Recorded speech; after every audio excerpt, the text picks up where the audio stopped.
Let's discuss about obstructed labor. In obstructed labor, what happens is, as all of us know, during labor, what happens is there is descent of fetus, right? There is descent of fetus, and this descent is due to contractions of uterus, right? Due to contractions of uterus, there is descent of fetus during labor. Here in obstructed labor, what happens is this descent of fetus will not happen. This descent of fetus is not happen. In spite of having contractions of uterus, there is contractions of uterus, but this descent is not happening because of obstruction. There is obstruction. Due to this obstruction, in spite of having contractions of uterus, descent is not happening, right? And the obstruction will have fetal causes. Will have fetal causes as well as fault in the passage. Means there is some problem in the tract through which fetus is expelled out. That means genital tract, we can say. So if take fetal causes,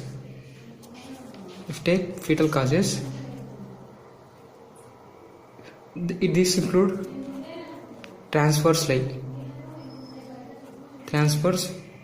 lie, brow presentation,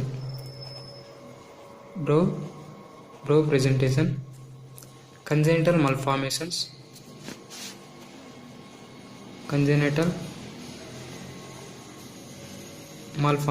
of fetus like hydrocephalus. This is the most common cause. Hydrocephalus is the most common cause of obstructed labor. And fetal ascites,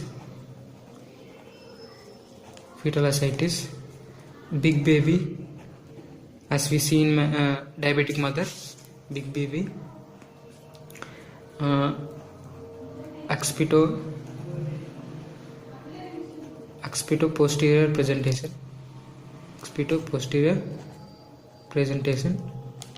So these are the fetal causes, because hydrocephalus, this is the most common cause, and fetal ascites, big baby, accipito posterior presentation. Coming to the these are fetal causes, right? This is fault in the passage. So if take fault in the passage, cephalopelvic disproportion,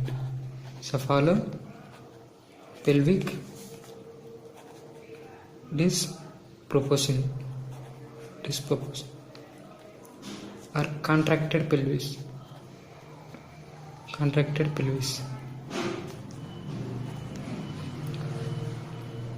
broad ligament fibroid,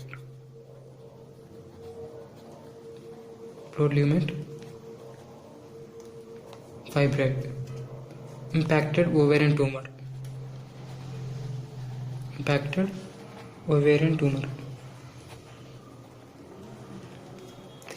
These are the causes that are present in the passage.